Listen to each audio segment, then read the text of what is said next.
Just to sync audio. Yeah. Yeah. She's in all alone. Hensley out to play it. And Hensley came all the way out to play it. Breen hands off for Panic. Panic, shoot, pass save, rebound, and score! Appreciate you taking some time out. I know you guys are crazy busy. It's been a crazy couple days. I want to talk to you about the last couple of years. You had another Olympics, then you had another year of pro, and then kind of the craziness of this summer, leading up to this league and kind of the formation. All that. So just what have the last couple of years been like for you personally? Yeah, I mean, so I moved up to Minnesota in like 2020, actually, like in the middle of COVID, and just like the whole point of that was to train with people that were trying to same goal as me to go to the Olympics, to get as many of us in one place as we could, all training for the same thing.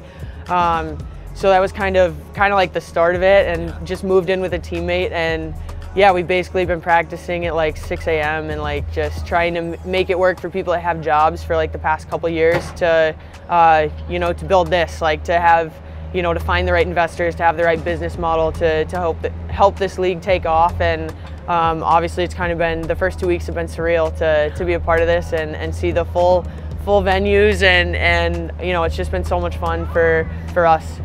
So I want to circle back to that, but I kind of want to go back to, you growing up in Colorado. What kind of was your path and yeah. What kind of hurdles did you have to go over that, you're maybe thinking about now in the back of your mind of trying to eliminate those, going forward? Yeah, I started playing hockey because two things. Like, it was right when the Avs won the Cup in 2001. Like, I remember watching every single game, playoffs, like all that. So obviously hockey was just kind of booming all over Colorado. At the same time, like my neighbor across the street played, and so we'd go out and play roller hockey every day. And then his dad was like, well, why don't you come try it for real on the ice? And so my parents were like, all right, like let's do this. They're from Missouri. They had no idea what was going on. Like, so we started doing that, and we didn't even know there was a girls' association like anywhere near us. Like, so we just started playing local boys' association, and just kept playing with them honestly because they became my best friends. So. Now I think there's definitely a lot more girls options in Colorado, which I think is so cool to see. I was just back there around Christmas time and got to do like a little recruiting seminar with Lindsay Fry and the Avalanche. So that was pretty cool to just, we didn't have anything like that like when I was growing up, to just have people to look up to that now not only have maybe played college but have made it to the national team level and now are at this pro level to know that dream exists, and I'm hopeful one day like we're gonna expand out there. So the only time I had seen like all women playing hockey was in lead up to 2002 Olympics. The U.S. played China at Pepsi Center. Oh yeah. Yeah, yes. Pepsi Center back then. Yeah. So that was the only time, and I remember going through the line, getting all their autographs, like Cami Granato and like Shelley Looney and all of them. Like that was so cool.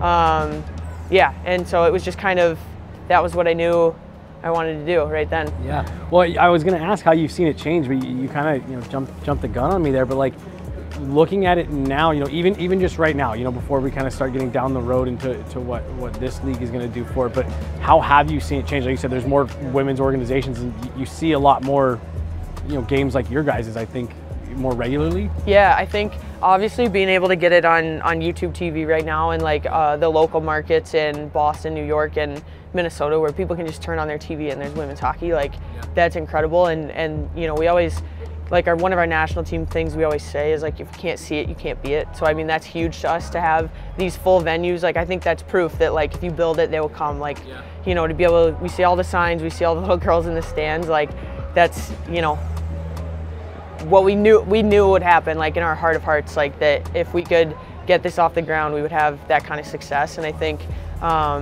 that's the big thing, is trying to make it very accessible, very viewable for young kids to see it.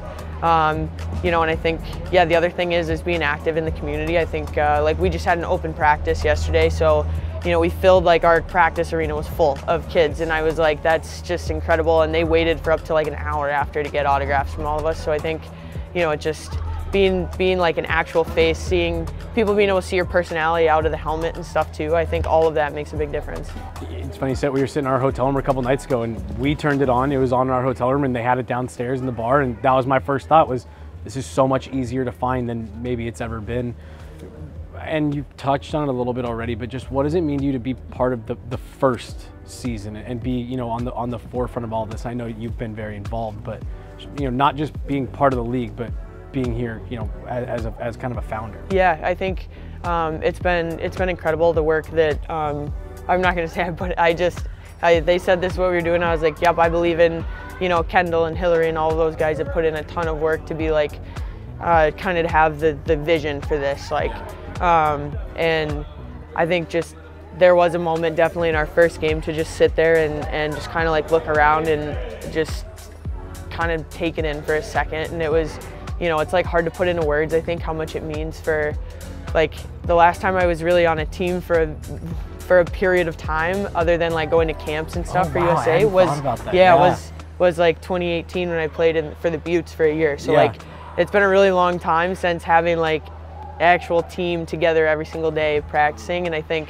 just to have that feeling again and you know, and have it like, it doesn't feel like we're in college, it feels like we're professionals, we're being treated that way, and our coaching staff and our support staff's amazing. So, you know, like 2 years ago we were begging for tape, like we just wanted free tape, free skate sharpening, and now we've got the whole deal. Yeah, all of it. Yeah. And now you guys are into it, and you guys are off to a good start, and you guys have some, you know, a lot of players that, you know, play big on the international stage. How are you guys kind of feeling about the team this year? I mean, this team's got a run in them, maybe? Yeah, I think so. I think, you know, obviously a really good start for us, and we're just looking to build off it. I mean, the teams are so even, like anyone can win any night. So it's important for us to like keep getting better. I don't think we've played our best hockey yet, and I think that's probably true of every team. Like everybody's trying to gel right now and figure it out a little bit. Yeah. So I think like that's kind of what you're seeing, is we've been fortunate to kind of win while we've been figuring out, but you know, other teams are only going to get better, so we've got to do the same thing. You're going to the All-Star game, the NHL All-Star game is having a bunch of you guys out there. What does it mean to you to get to go participate in, you know, a celebration of hockey at the highest level?